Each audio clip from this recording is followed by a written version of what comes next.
Hey, I'm Decathlon Gamer, and welcome to Pro Cycling Manager 2022. This is the Career Mode Let's Play, and we are on episode number 1.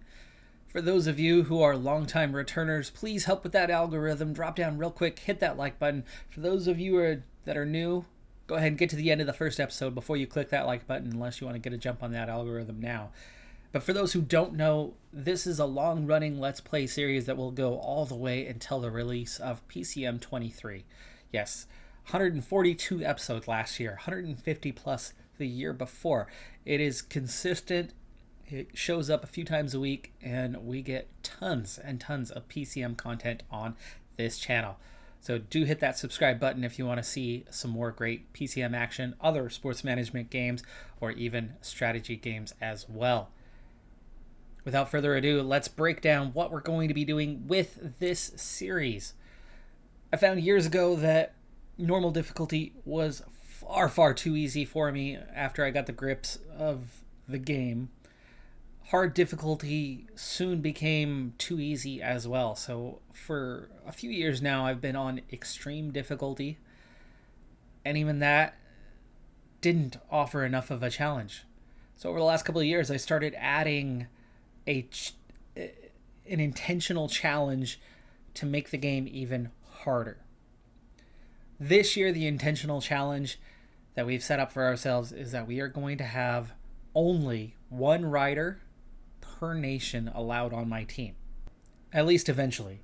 Initially, there are going to be a handful of overlapping riders on the team, as I've picked up a unique situation here. Now, storyline, as somebody who lived in the area, I decided to take up ownership of the Euro Cycling Trips pro cycling team. Now, the Euro Cycling Trips team is a small continental team based in Guam. And this team is already very diverse, but it's also a team that is going to struggle to compete as professional cyclists.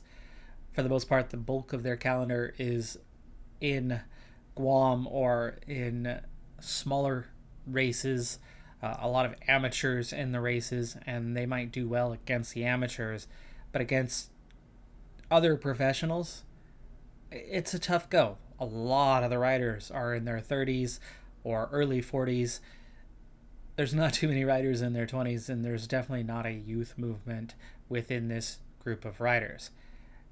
Now, on the real side of things, the reason why I have picked this team, the Eurocycling Trips, is I actually lived in the Marianas. I met my wife in the Marianas, and for me, that's a natural selection. Also, I tried to do a custom team like in years past, and for whatever reason, the custom team thing was not happening smoothly the way it would. So I actually did a reset to the start of the series here and decided to pick up a real team. And just, even though we have a very low rated professional team here, there's one big thing that we've gained by selecting this group, and that is the size of its squad. Under normal circumstances, you would look at the size of this squad, 17 riders without a lot of quality. What you get here is a squad of 17. And most of the time you look at a squad of 17 and go, whoa, that's going to use all of our budget. But the way the database works in creating a playthrough is it's going to do a lot of selection through the code, like developing your budget.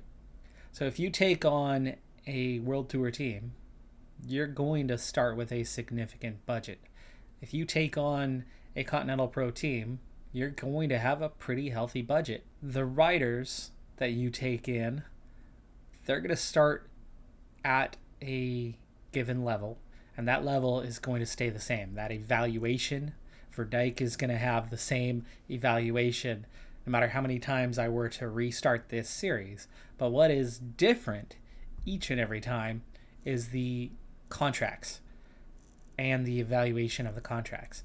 And what we have here is a group that, even with the best rider, is still of a level that does not give them a significant contract. It's minimum. But a whole set of minimum contracts, when you have 6 or 7 riders, is going to equate to a very small starting budget, which is nice. You can save some money, right? Not quite. What's going to end up happening is, because you have a small budget, they're going to give you a little bit on top of that. And then there's your starting monthly budget. By taking 17 riders, even though they're on minimum contracts, you add a little on top of that, we start with a bigger slice of pie, and these contracts will run out. Ultimately, what we are doing for ourselves by taking a team such as this is we're giving ourselves $90,000 a month starting out. Now, my last series, at the very end of it, we were only making just slightly over $200K at the end of it, after many, many years of playthrough. It's not a sponsor we're going to stay with permanently, but what it's doing for us is it's opening the series at a much higher budget level than what we've had over the previous couple of years. And budget has been that primary constraint over the last couple of seasons. I wanted this season to be about the new scouting system and our focus on that challenge being 1 rider per nation. So as soon as our contracts expire with the riders on this team, we will be moving on to new riders, and we will be strictly following that rule, including based off of the group that's here now, meaning I will not take more than what we have present. So if I still have riders from Guam, if they're still around after this first year, we're not going to be signing any additional riders from Guam until the last of their contracts expire, and then we might look to replace Edward Ongarang. An evaluation of my objectives looks like things are going to be kind of challenging this season to get a high evaluation for a couple of reasons. One, I don't expect we're going to win too many national championships when outside of Guam that we should get. We're not going to win in France or Belgium, where some of our riders, UK, where some of our riders are from. We're not going to win any of those. So we're not going to get a lot of bonuses to our sponsor confidence. And the rides, the races they care the most about, the highest rated ones, stage wins. We've got a weak team. It's going to be hard to get wins. We can get top 10s. We can get the occasional top 5. But getting wins is going to be really tough. Also, what I found in terms of evaluating what the objectives themselves are, that outside of maybe a couple, all of these are going to be about our sprint capability. And so how is this team when it comes to sprinting? Turns out that our best rider, and really our 2 best riders, are both sprinters. There's that. Get those guys on Fitness Peaks objectives at the right time. We'll definitely get those top 10s. I don't know if we'll be able to get those wins too well, but you get a good +3, +4, +5 race day condition for these guys. They could get into the high 60s, and that could be enough. I don't know about wins though. For me, there's 3 key upgrades to Pro Cycling Manager 2022, and this is a massive quality of life upgrade, and that is this overview page for objectives. Managing your objectives is so much easier now. I have 1 objective that is mountain-based. We don't have a team that's built for that, but we're going to get our best mountain guys on that objective with just a few clicks. Love it. Love it. So we're now into scouting, and there's the best way to do this, and then there's also a realistic, logical way of doing things. And I'm going for a little combination of both. I like the realism factor, and I want to kind of apply that accordingly. But here's what we've set up for our scouting network early on. First off, we have all of Asia covered by our Malaysian scout. Now, one of the important reasons of covering at least one of those regions, the Southeast Asian region, is that Guam, even though technically it's in Oceania, is assigned to the Southeast Asian region, and that is important to our sponsor. Keeping him there has a realism sense of, even though we're not necessarily going to get the best talent out of Asia, most likely, it's going to give us a very wide array of selections. And when we are limited on signing one person per nation, it does help to have a wide selection. The Australian scout is scouting the actual Oceania region, at least as named in game, as that's his local region. He has a bonus to it. But then also, as there's similarity in language and we want to scout, it's important to our sponsor, the British Isles. I've gone ahead and thrown that one in on that scout. Our Spanish scout is doing the Iberian Peninsula. It's local for him, and there's a lot of good talent. And then our Belgian scout is covering Benelux, which is the Belgium-Luxembourg area, local to him. And then also France, which is A, a big talent pool, and B, important to our sponsor. But that's it. That's all we are going to be able to scout. You have a maximum of 4 scouts. And because of a low reputation, we were fortunate to have 2 national scouts, but we were only able to hire 2 regional scouts on top of that. So you have what you have, and that's all you can do. We can't scout the rest of the world. We're not scouting the Americas or Africa at all. We're not scouting Central or Eastern Europe at all. That's still a fair amount of coverage, and we'll take it. It's a good-ish start, and we hopefully will find some decent potential riders that we can sign for next season. All right, we are on our first proper race that's going to challenge us, and it's going to be a really, really tough one here. Our objective is to get a top 10 in the overall of this 4-stage tour of Antalya. It's already stage number 3. Most everybody's on same time through the first 2 stages, and the 4th and final stage is simply a sprint stage. But this, a 33-kilometer mountain stage. 33K, that's it. You've got to get up to the front right away because it's going to go high tempo almost immediately, and letting those 3 riders get any sort of advantage, it's not going to last long. And this is my team. This is the one mountain objective that we have of the year. It's going to be really difficult to get a top 10 because I do not have anyone with a 60 plus in their mountain rating. The entire team, not one rider has a 60 or better, so it's gonna be challenging. We do have some guys with race day condition objectives. We have multiple riders with objectives here, but we need to set ourselves up for the climb to come because already we've gone through 10K just getting the team to the front. Luis is probably 63 mountain for him. By the way, the top 10 favorites are all 73 or better on their mountain rating, and we don't have anyone with a 60. So it's going to be really, really tough. Sula is going to protect Fitzpatrick. Verdijk going to protect Luis. Those are probably our 2 favorites. Nobel or is the other one.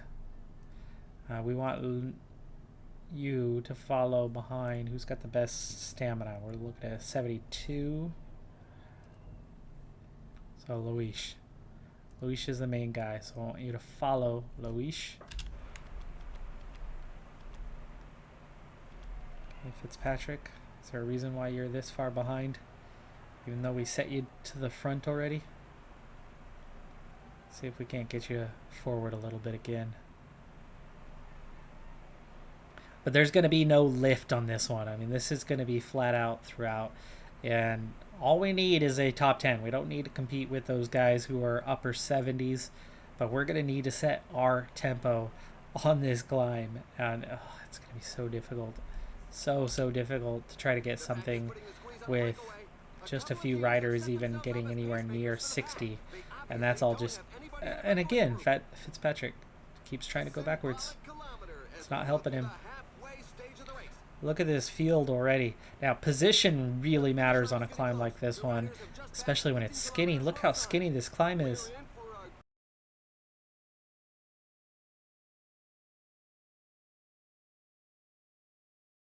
I think Fitzpatrick, based on his positioning, is already going to have to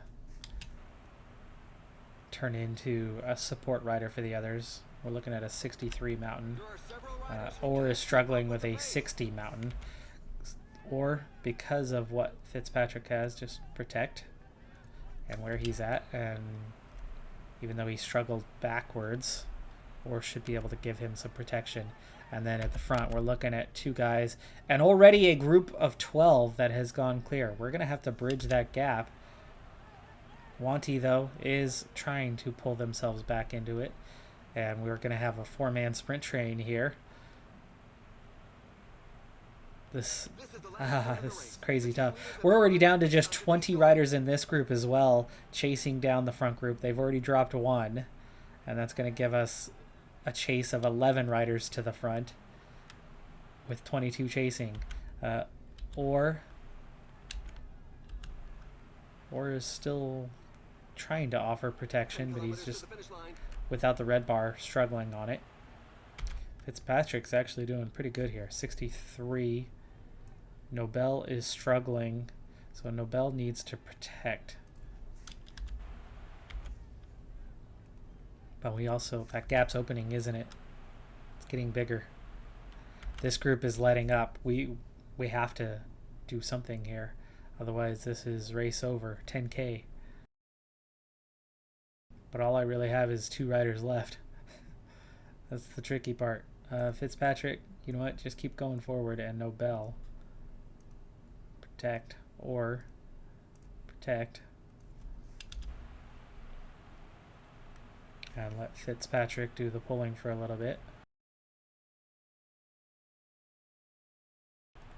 Nobel, gel. Or he's done. See you later. Nobel.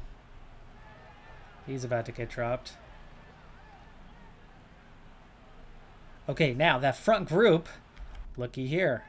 It's still 8 riders. It's still 8 dominant riders. I mean, we're looking at some known names up there. Bilbao, Fabro,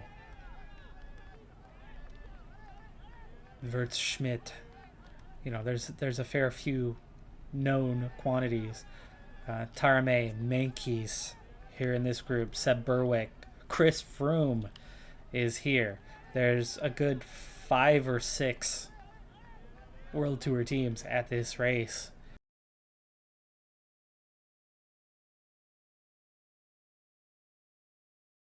Downside now is we got nothing left to chase with.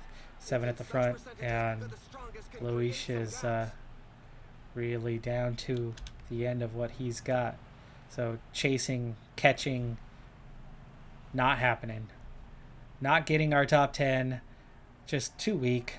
63 mountains, just nowhere near enough. We're going to be outside of the top 30, top 40, maybe even top 50. Finally have Tratnik.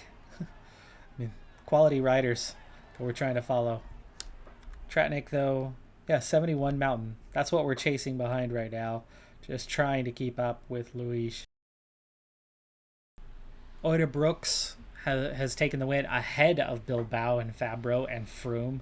And then Berwick caught back up. So, you know, the group where we were at, some of the guys got back up there. Got back to a good position, but we were just too weak. 34th, well outside of the top 10. So there's our first objective. Failed pretty massively, as stage 4 is a sprint stage. We're just not going to catch up. But I knew that the mountain one was going to be a pretty serious problem for us. We have one punchy objective. The sprint objectives, a lot more manageable, and we'll be focusing on those almost here on out through the remainder of this current season.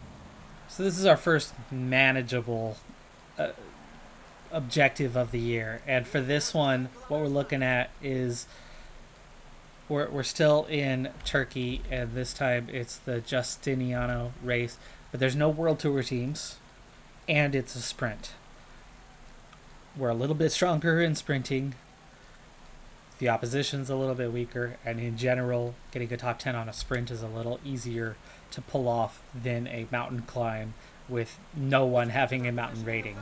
So, unlike in previous years, I'm going 99 here with Sula and not able to get to the front. That is how much harder the AI pushes than what it's done in years past. So Martin taking over, trying to come forward. You can see he is on 99, getting forward just enough. But we are full gas here with 7K to go. And that's really cool to see. So Martin getting himself into that position here late on. He is now at a red bar, so we're going to move on to green. And it's full gas, I think, from here on out for everybody. We'll also gel up for the last of these guys. And I do have 2 semi-capable sprinters, but the support team just really is not there. Our flat rating is just not very good. You can see that 99, we're getting passed up. 99, and these guys are passing us. So, yes, it's good to see. But it's also discouraging at the moment because, well, we need a little bit more. So we're going to have to start sprinting here. Peloton having to go full gas. 1.7K out, so on to Orr and to his sprint. And top 10 is what we're targeting, but look at that. There's your top 6 already long gone.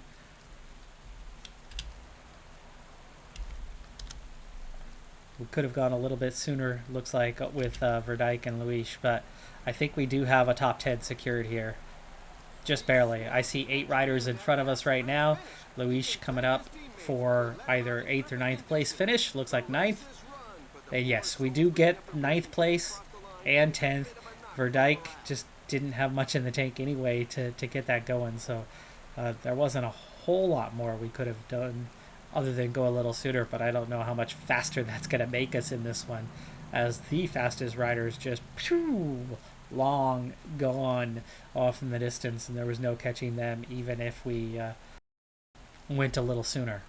Now the objective was only half star, but the good news was for us we achieved it, and we did so without having to use any objectives for any of these riders, meaning, you know, you can only get so many objectives selected throughout the year, and we have a lot of late February through early April objectives on our calendar, and so there's quite a few misses in there in terms of being able to select it as an objective. So completing the objective without it being an objective for any rider, that's a good thing, and we did so here. Luis does make it into the top 10, so there's our first plus on the year. Getting these objectives isn't going to be easy with this team. This season, anyway. Next season should be much better. But that's a good start for us. That is also a good start for this series. I think we're off to a fantastic start. And we've got some expiring contracts coming up, so we're going to be reshaping this team come next season. We've got to get through this one first, and we want to increase that budget as we do so. I think we're also going to be off to a good start scouting-wise, but without any development or experience in around the area, I'm not sure how many reports we're going to get back and how many quality riders we'll be able to find. It'll be interesting to see how that all shapes up as we go along during this first season with a team right at the bottom. I'm Decathlon Gamer. Thanks for tuning in. Please take a second, drop down below if you didn't do so at the beginning of the episode. Like, comment, subscribe, help out with that algorithm if you could. Have a good one. Be safe out there. Bye for now.